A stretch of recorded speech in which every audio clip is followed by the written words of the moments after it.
Well, good evening, good evening, good evening. Happy springtime day. It's springtime in the United States, okay? So the Yes, it is. daffodils and the sunflowers and everything should be budding and blooming and all that good stuff. So welcome, welcome, welcome. And thank you for joining us for another segment of Setting It Straight with Miss Gray, where we talk about issues and isms and schisms and problems, and we try to gently resolve some things, Yes. to give you another way of thinking about a thing, or even provide some solutions to a thing if you're ready for the change. But you have to be ready for the change. Amen. Well, I Amen. just can't go any further without introducing my fine, very intelligent women of color, black girl magic all the way. I got Miss Trey coming in from Hey, Virginia. How are you, Trey? I uh, love those glasses, man. I love thank you. those glasses. I'm I doing well. You doing good? Yes, yes. Can't Amen. complain. Won't Amen. complain. Amen. Well, she doesn't complain, guys. She don't No. complain. She don't, because she figured y'all ain't gonna listen. So she ain't gonna complain. And then, of course, there's Miss Tommy, all the way. She's Hello. here in the O today, I believe. She's Yes. here in the O Hey. today. Yes. But Yes. Tommy, how have you been? What's going on with you? All is well and God is blessing. Amen. Oh, wow. Amen. Oh That's yeah, it. yeah. He is on the way. He is. Yes, he He's is. here.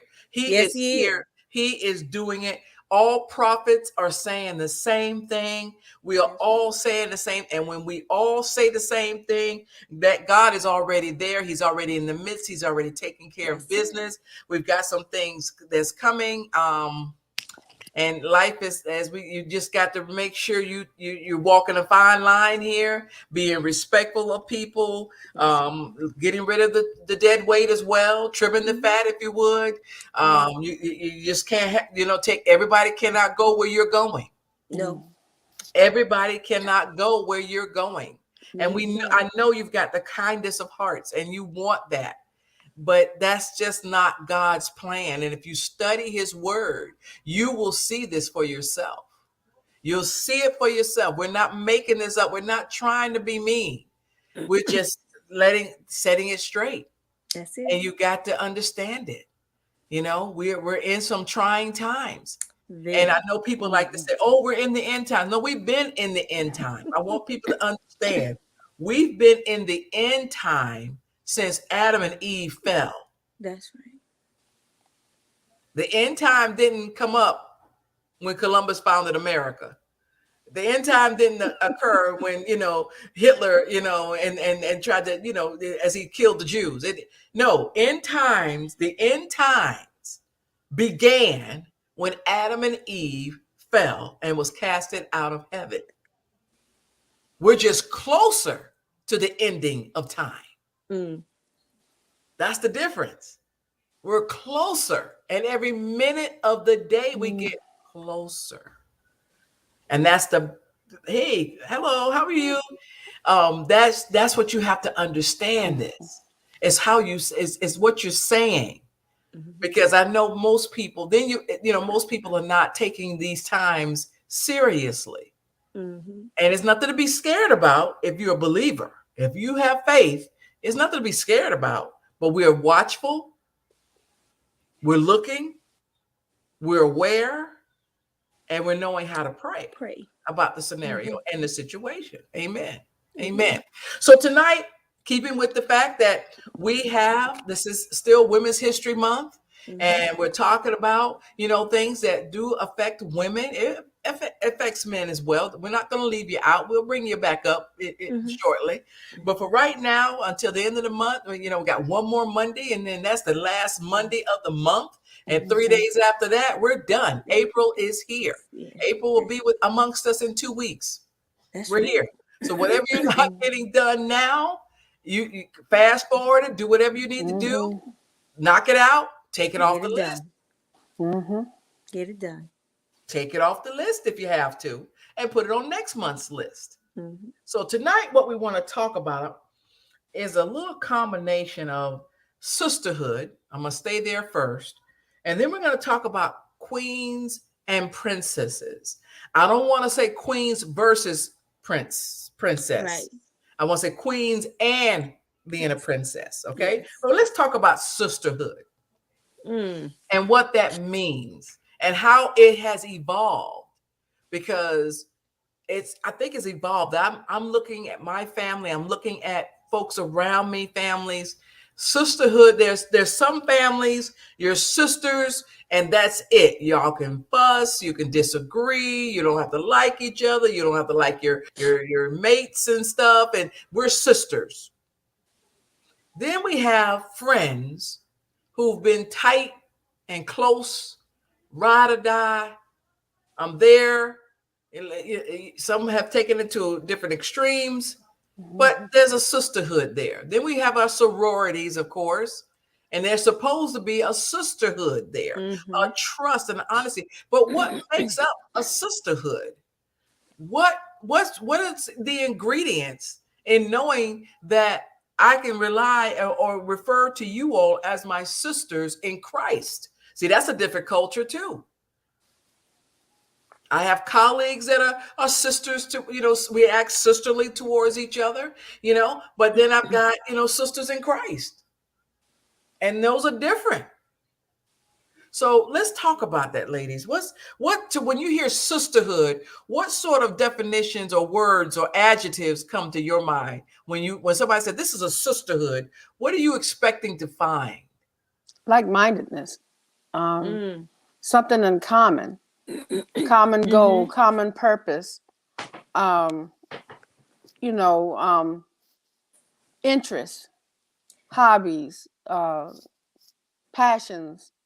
Mm-hmm. What are those things? Active, like activists. Some of those things, different things that people are activists about.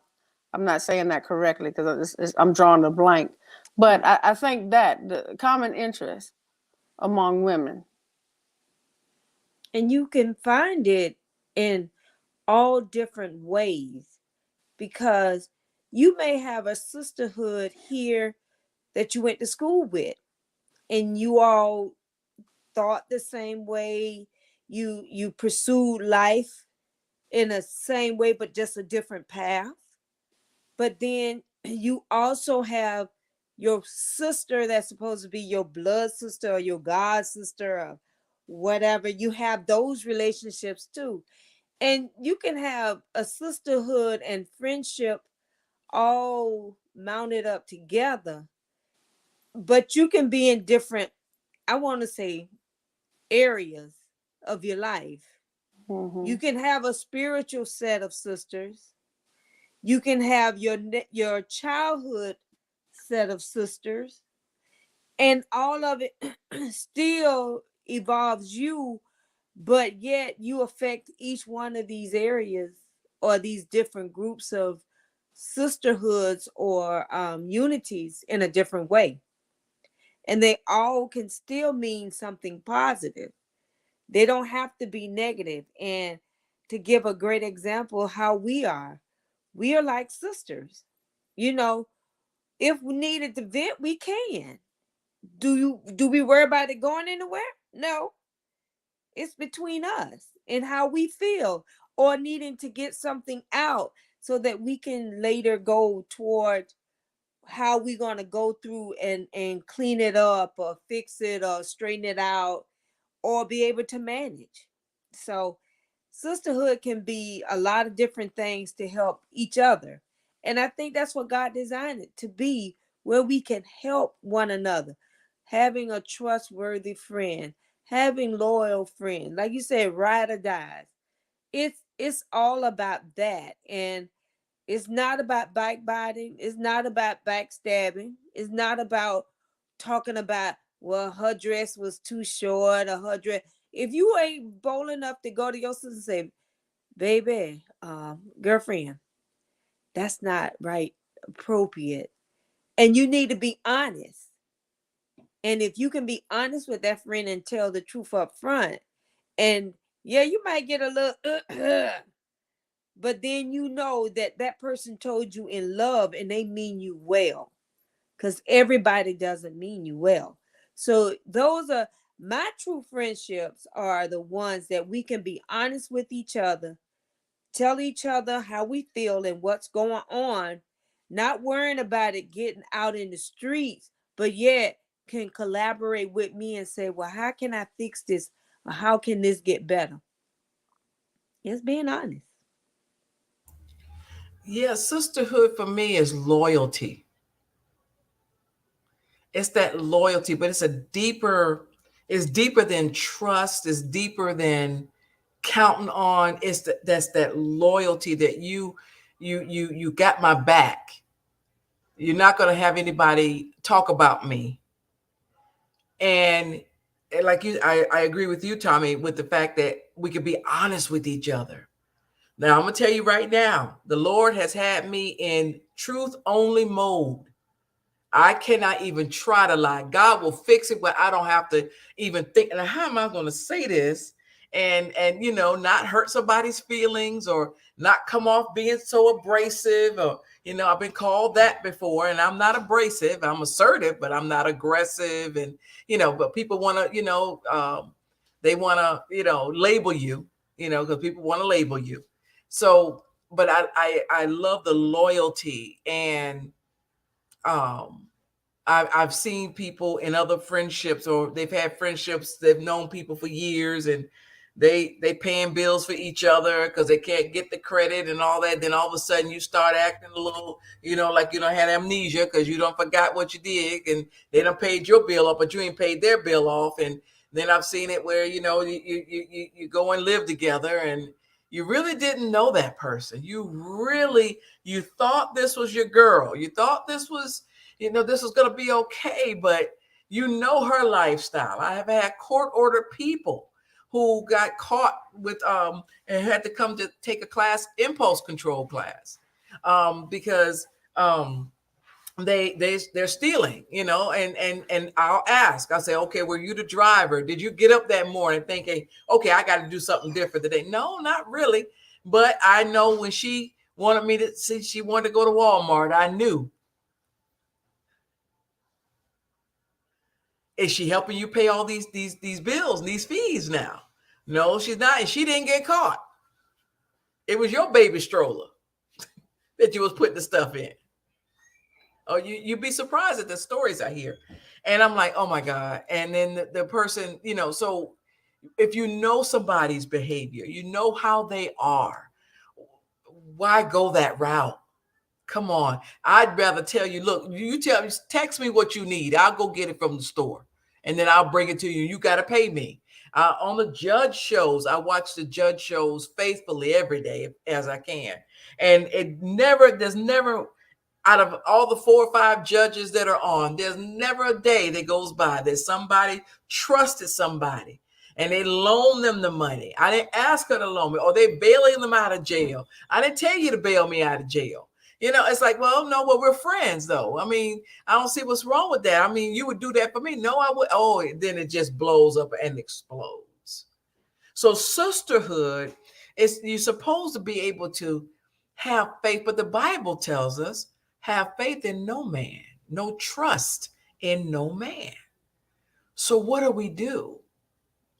And it goes back to our childhood, because if we had some bumpy roads growing up, the way you choose friends and the way you make some decisions usually is reflective of what you've been through that you never resolved. So we go back to that. How is it that I keep attracting this type of personality as a friend? Well, you got to step out of yourself and take a look at yourself and say, what's wrong with this picture? What is it about me? Now, I know for me, growing up, I went to predominantly Caucasian, white schools. So when I got out of college, was getting ready to graduate from college, I said, well, I don't think I'm Black enough. So let me go join a sorority. That's what you do. You want to get to culture, you join a sorority. And that was the worst mistake of my life. The worst. But because you're looking at yourself and your esteem is not too high, you're thinking, okay, this is what I can do. and I could belong, I could fit in. And I stuck out worse than ever. So, sisterhood and that development of that, you got to see what what that foundation, what you're building, that trust and that dependency on. In a sisterhood, I'm not depending on you. But if you see that my arms are down and I'm wobbling, hopefully you'll come along and lift me up, help me to get a little steady, you know? Go ahead, Trey. I know you got something.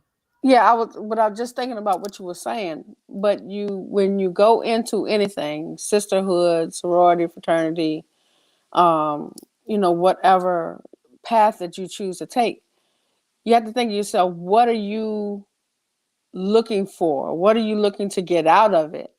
And what are you willing to put into it?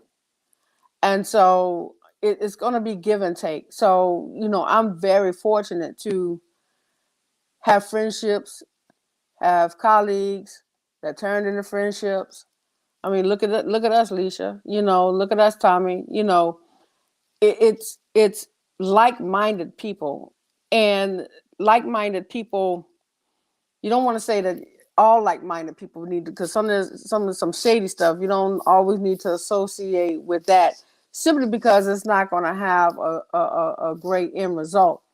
But the thing that I look for is what can help me grow personally, spiritually, emotionally, financially. Like-minded people attract like-minded people. And so there's always an old saying, you're known by the company you keep. And so you have to kind of be careful of that, not be dismissive of folks. Because there's some good folks that don't, just got caught up. I know a whole lot of folks just got caught up, some great folks. But the thing is, when you get caught up, what do you do with the afterwards? What are you willing to change, to improve, to advance, to get out, to shine a better light on whatever has happened with you? And so, that's what I feel. I have different folks that things that I'm involved with, and then I get something different out of each one. So you're not going to get maybe this over there or that over here. But, what are you looking to get in and get out? And I think if you're looking for something positive, that's a great thing. The goal is to help folks, is to make your community better, is improve housing, is address abuse within the home, or violence in the communities. Those are some things that kind of pique me. And those are some of the folks that folks that are doing things or trying to do things or aspire to do things. So that's what hypes me up. Amen to that. There was two sisters were suing each other, and when a judge asked the one sister, basically what she did was she knew she had to help her sister get out of the violent relationship, and the only way she could do that was she traveled. She was in another state. She didn't tell her sister anything because she knew she would tell. She was vulnerable. She would tell the batterer what was going on. So she just pulled up with the U-Haul. And unfortunately, the batterer was not home. And she go, "Oh my God, you're here!" And they're hugging her. She goes, "Pack it, take everything you can. Don't worry about packing it. Let's go." She goes, "What do you mean? You're getting out of here?" Well, no, you don't have to. No, you're getting. And so the sister, the plaintiff who is suing her sister, is telling the story. This is her telling it. And she said, "No, you don't have time to think. We need to go.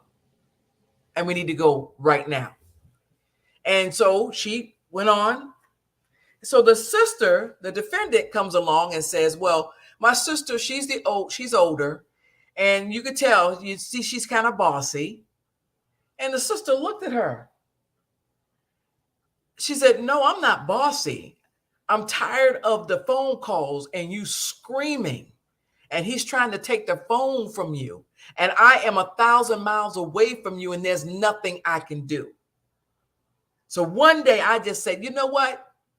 When you kept saying you ready to leave, you kept saying you ready to leave. I wasn't going to plan it with you because I knew you would tell him. I did what I needed to do. Now I only ask that you pay some of that back. I'm in a hole right now. She goes, Your Honor, I just got in a hole. She came into some money.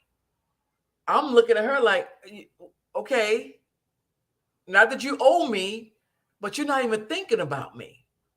So you know what? I'm gonna sue you. So was the older sister wrong in rescuing her baby sister? Let's start there. Well, I guess the first question should be, was was she sick and tired of the foolishness she was in, or had she just settled herself to thinking that this is gonna be my life? Well, I understand. she was Uh, talking that when she's complaining, but her behavior was she was settling. she was settling, and Mhm. see, that's the thing that the sister probably should have got an understanding before she took the assertiveness to try to remove her. Is that, when are you going to be ready to go? Are you going to be ready to go while you can still walk? Or are you going to be able to ready to go when he got you half, what they say, you're 1 foot on the banana peel and 1 foot in the grave? Because at that point, she has to have had to make up her mind that this is not what she wants. And it'd have been easy for her to leave, regardless of what she was leaving. It would, because me personally, if I'm in something like that and I think I'm sick and tired of it, I'm ready to go, I need to go, and that's my complaint that I'm saying to my family, then I don't care what one little bag I might have. Grab that bag and leave whatever else. It can be replaced. Material things can be replaced in time, but it can be replaced. And if I did come into something, we are sisters. We are sisters. She took the initiative to come rescue me out of my foolishness. Then it is just, to me, and it's just me, I can only speak for me, that I need to help my sister in the time of her need. Because I feel like this: if you got my back, I got yours. It's not about who got more and who got less. We put it all together to make it happen and make it work. That is the way it is. And I can honestly say I've lived that life. Unfortunately, my girlfriend is deceased now, but it was nothing for us to be there for one another. Whatever it took, that's what we did to make ends meet and things to work. And sometimes it is heavier on one because one has more. But at the end of the day, we're gonna balance it out, because what I couldn't give in this way, I'm gonna give that way. I'm gonna give my time. I'm gonna babysit. I'm gonna do this. I'm gonna do that. Whereas she might have the monetary, I got the time and the activity to make up the difference. And sometimes people don't play the leveling field correctly, because you might be short in one area but you strong in another. It's just like when you're balancing a house. One may be a strong cleaner and domesticated to keep it clean, where the other say, well, I can cook. Let me buy the grocery and let me help with this, that, and the other. So you balance it out. And a lot of times we don't have balance.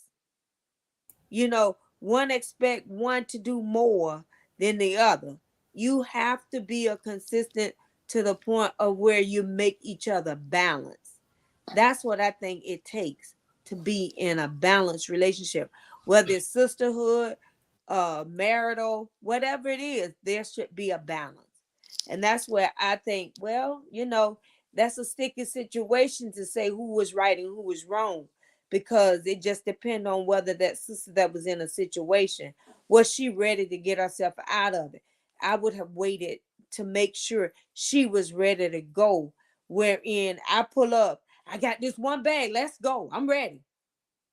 As opposed to saying, well, no, then you leave it alone.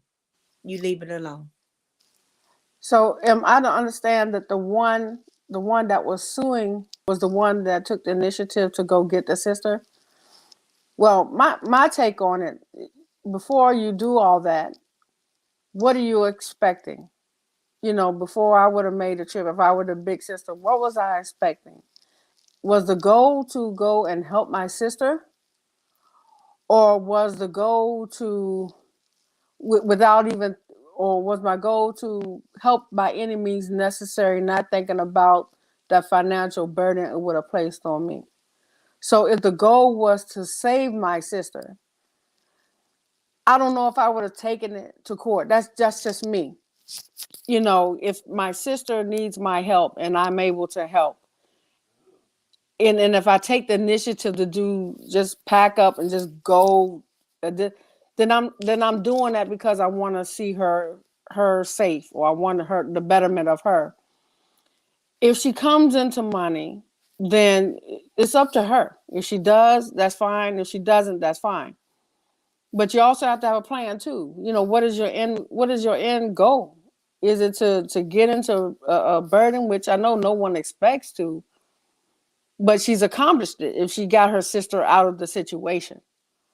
And so now that things are better for the sister, yeah, it's a little selfish, but I just hate to see, this is me personally, hate to see family members going to court with something that could, and for the world is, especially if it's like something televised, for the world to see, because now you got it all out there, and it's an open book. Everyone knows who you are. This is something that can unfortunately in the future break a relationship, which so that's the way I would have looked at it. I would have just chucked it up as a loss and said I did what I could to get her safe.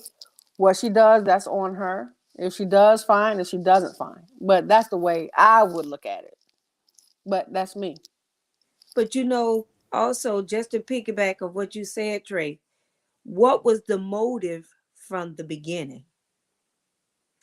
Was it to inherit? Because you might know something is coming down the pipe, or she had some access to, or was your, like you say, your true motive to put my sister out of harm's way?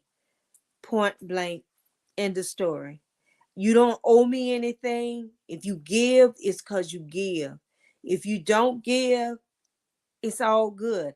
I'll work my way out of my situation I'm in. But like you said, you don't open it up to the world. It don't look good. It just don't look good. And the thing is, if that was the case too, Tommy, just piggybacking, looking to inherit. I mean, that's unfortunate. Unfortunate thing is, death brings out some stuff in folks. And my thing is, if you have to wait till you inherit something to have something, I mean, what's the we? Because we've heard of instances where rich folks left stuff to the cat just to keep confusion down after they left. And so it makes sense. It makes sense, but we shouldn't have to get to that point. It should, because if the end result is you're inheriting something because someone evidently thought something highly of you, and you felt something highly of that person. I mean, what's the issue? That person is no longer here.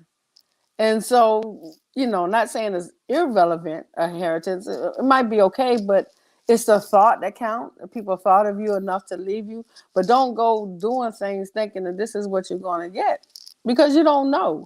And if you don't go in looking for that, you don't get disappointed in the end.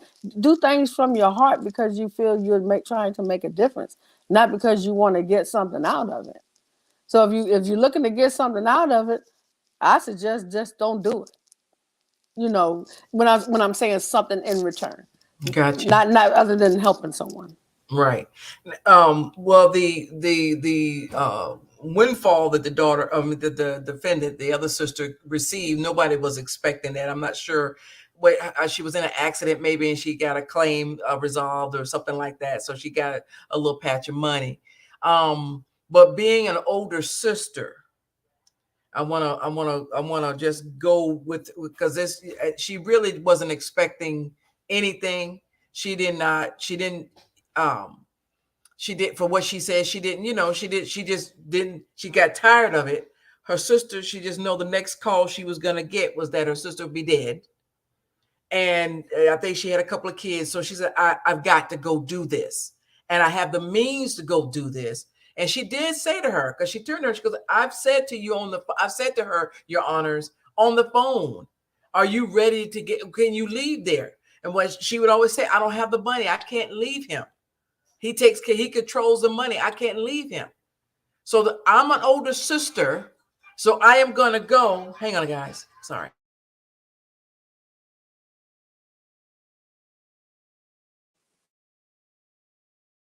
Just like she was saying, it's the motive. If she had the clear motive to rescue her sister, then that's where it's supposed to be, and and Yeah, and and be honest about it. being an older sister, I knew where she was coming from. Mm-hmm. Because if you keep hearing this and it's just weighing on you, like I said, you know the next call you'll get is that she's gone. Something has happened. Mm-hmm. And if I could do this, and this to back it up a more, once that older sister decided, okay, I got to go get her, I would have picked up the phone again and said, look, I'm coming to get you. When I can, Mm-hmm. I'm gonna come and get you. Now I'll take care of this. I'm gonna get the U-Haul truck when I get there. I got to drive the 1,000 miles to get to you. Mm-hmm. I will take care of all of that. Now I hope that one day, if I need you, you'll be there for me. Put some Mm-hmm. parameters, or put that expectation out there. Now Mm-hmm. the older sister, the plaintiff, was not expecting that she would ever have a financial downfall. Okay. Life just happened. It just happened. So when she calls her sister, who was in touch with her all the time, to even tell her she got the claim, or the money from the accident or whatever, she's like, "Well, sis, can you help me with this?" And the sister's like, "No." Mm. So I would have a conversation first. I would get it Mm-hmm. real clear. I'll say, Trey, I know you're going through some things, and I'm hearing what you're saying, and you don't have anybody else up there. I hear you. So what do you want to do? If you had the money, if money wasn't an object, and I've said this to people, if money was not an object, what would be the plan? And I'd hear the plan, and I say, okay, money's not an object. Let's go.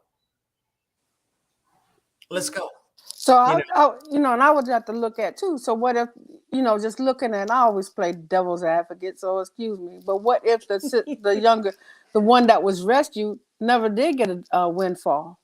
Then what would the oldest? I mean, how would the older sister handle that? And I'm not saying either one is right, but if your goal is to do exactly what she did, you know it and I don't know how the sister came into money, but if it's through an accident, she might need all that for medical bills. I don't know what the parameters are, but it's just sad when families have to go before a judge in front of, and just put it out there. If there's a way to just kind of communicate. And I think, when we all look at, me as a sister, if I came into a windfall or something, I would definitely, bless my sisters with it. It wouldn't be an issue. But everybody's not like that. So, but also go, if I'm gonna do this from my heart. Say, okay, remember when I did that? No, I mean, I did that because that's what I wanted to do. That's what my heart led me to do. right. And then And you I don't feel want to ever okay do out of tit it. for tat stuff. So that's where that loyalty comes in. That's where that trust comes in. And Nikki is watching us on YouTube. Hey, Nikki, and she added a statement. What kind of man, relationship is this sister? The other sister do she always fall into these types of relationships? And the plaintiff brought that up. She says she's not always been successful in her relationships. And I'm just, Your Honor, I'm tired of the calls. I'm tired of the crying. And I've got a niece or a nephew. I think there was at least one child that they're seeing this. And if anything, I need to go and take care of them. But that's me. I've always, and she goes, can I ask my sister a question? This is sure. She goes, haven't I always been this way? Even when you got in trouble at school, wasn't I was the one to come and try to help you out? I haven't changed. She said, but you don't have to worry about, it's not even the money, Your Honor. It's not even the money. I can close this case today. It's not about the money. It's about the principle. And I see where she stands now. She won't ever have to worry about this again. So the judge said, you're withdrawing the case. She goes, I'm withdrawing the case because it's not about the money. It's about, I had to really hear and see where she is and how she feels about me. And I'm okay. So it's always about your motive. It's always, like you said, about the motive. What's that back? What are you thinking? And like I said, the money wasn't even in the play. So, it just happened that she got in an accident and she won the case and she got a little, a settlement, So it's then that's blood sisters, but you look at that history, you look at, what are you expecting? And you got and communication, guys. This is the bottom line. This is what's missing out of all of this, I think. When I hear these stories, when I watch them, it's the communication. You got to place boundaries. You got to place parameters. You've got to set, everything we deal with when it comes to money has boundaries, benchmarks, dates, deadlines, start date, end date, everything we do. When it comes, and there's a contract, there's a this, there's a that. What are your expectations? These are my expectations. And if we can't meet in the middle, then there's no deal. There's no deal. And it has to be like that in relationships. If I loan you this, and it's not about the loan, but had the sister said to the other sister, I'm coming to get you. Now, you know how my finances are, but right now I can afford to come and get you. She said to her in court, had you told me no, and I know you meant it, I wouldn't have came. But you kept hemming and hawing with me.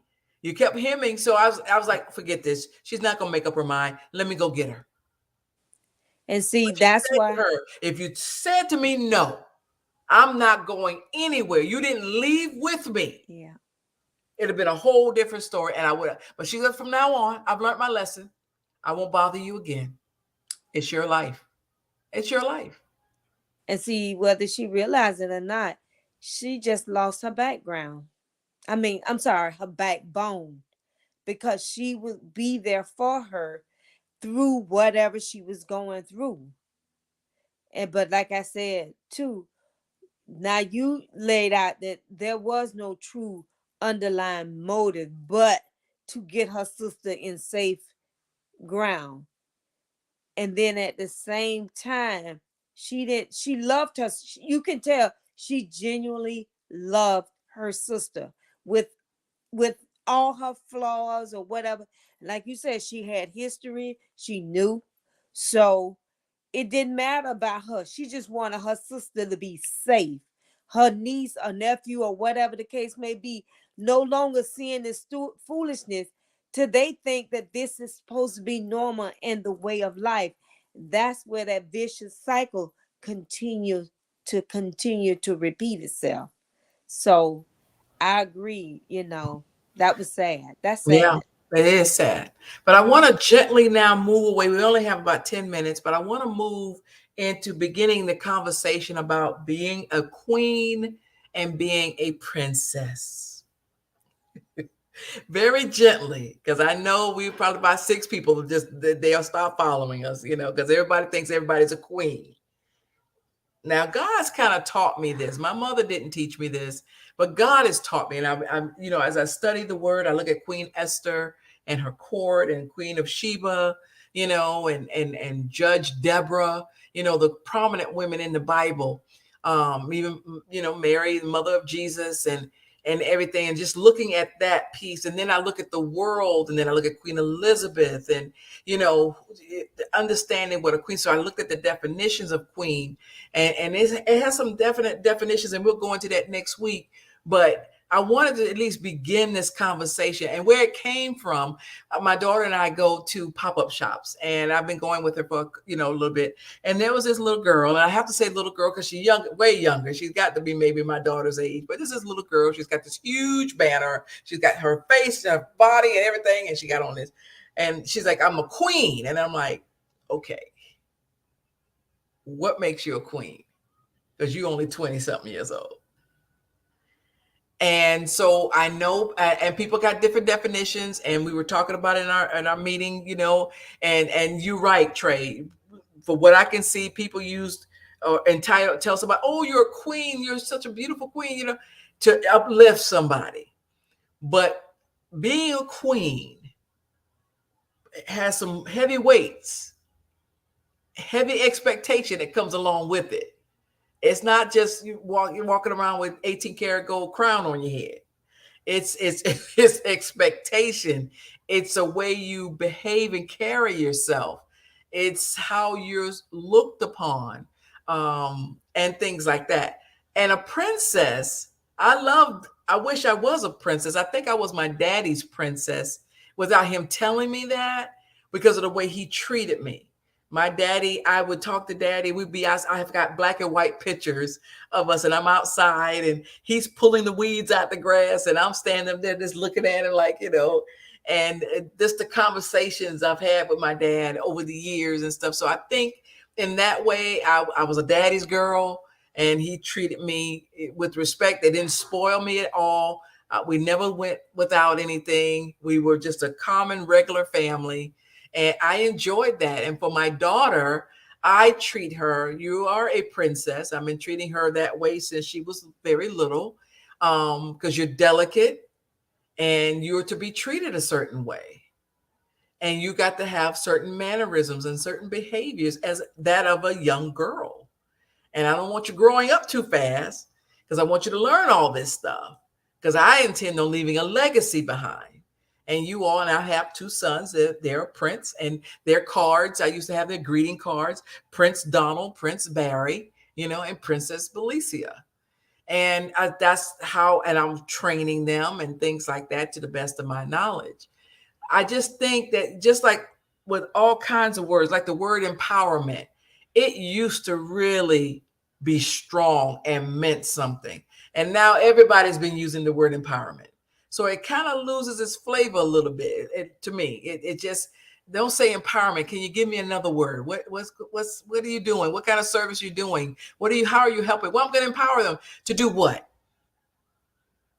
To do what? Well, empowerment. No, I know what empowerment means, but what are you doing? What is going to make them, they can balance their budgets, or self-care, or lifestyle skills, like what.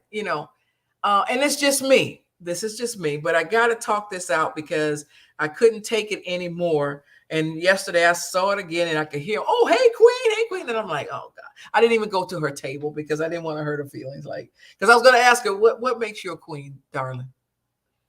What makes you a queen?" And I'm gonna say this little piece, and then I want you to I want y'all to say something. We only got a few minutes. On the T-shirt that I wore had Belicia's business on the front, but it had Momager on the back. And a young girl came on. She came over and she said, I was teasing. I said, "Oh, don't be passing by the table now. You see these treats." And she said, "Oh yeah." She goes, "When I saw Momager on the back, I knew I had to go to that table, because I had to go talk to the Momager." Mm. Mm. So it's a very weighted issue. Y'all talk. I'm gonna be quiet now. We got 5 minutes, guys. Go ahead. I'm gonna just say this. Much is given, much is required. If you think that you're a queen or you're a princess, like you said, what entitles you to that? What are you doing to let people know that you have the queen or the princess like character to lead people in the positive direction, to encourage people in the right direction, to show your life positive, so that somebody might say, "You know what? I want a little bit of that." That's what I look at in a queen or a princess, because that stands for leadership. And if you need the word queen to ring in your head, that you don't have that type of confidence, then maybe you need to put yourself in check and back up a little bit, and then restart the program again before you get to the princess. Maybe you need to be the duchess, or maybe you need to start and work your way back up. But a lot of times people want the accolade or the name or the title, but don't want to do the work for what that title stands for. And that's what I say. What are you doing? I ain't fighting for a queen. I ain't fighting for the princess. But at the same time, I knew I was the apple of my dad's eye, and I tried to do whatever it took to make him proud of me and make sure I live my life in a way that he could say, "Well, you know what? That's my daughter. She ain't perfect, but that's my baby." And that's, to me, I felt like I deserved the point of his princess. I can't say everybody, but his princess. That's my take. And I think I'm gonna piggyback to Tommy. You know, it's four girls in our family, so no boys, and just being a princess in dad's eye or whatever that may be. But I'm going to take a little different twist on this with the queen and princess, and some of the ways that I've seen it. I think how how it was used in context as a woman who's powerful, a woman who carries herself a certain way, which queens do. But when I hear a gentleman calling a woman a queen, I mean, there's so many other things they could call them, especially with these songs. They call them so many other things. It's almost like queen is like, whew, because it's so many other things that our young women are identifying with.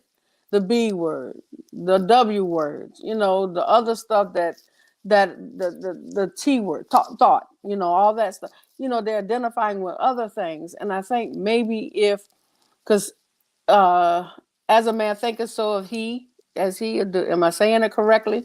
So if you're constantly throwing out, "Hey princess, hey queen," maybe they would want to be empowered to. I'm gonna use that word, empowered, to find out what a queen and a princess is and strive to that versus what they say in a song, and you glamorizing those words.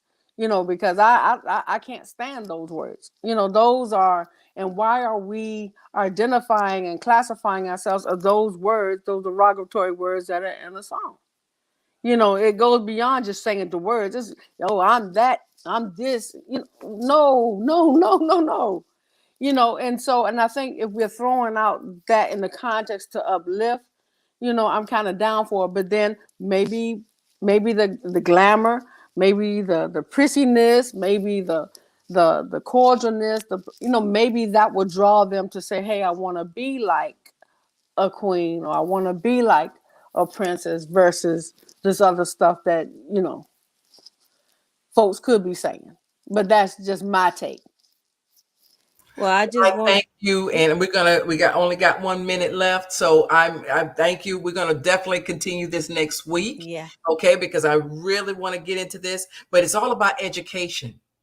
Mm. It's all about, the title comes with responsibility. Yes, ma'am. It's all about that education piece. So educate as you go. I definitely agree with that, Trey. Educate as you go. Let me tell you what it means to be a princess. Let me tell you what it's like to be a queen. Because it is a weighted thing. It really is. And it has to be earned. So, but anyway, that's our time, y'all. Thank you so much. I love you guys. Thank you. You all have a blessed week. You all, audience, have a blessed week as well. We'll Bye. see you Bye next week, bye. same time, same station. All Be right. blessed. Bye bye. Bye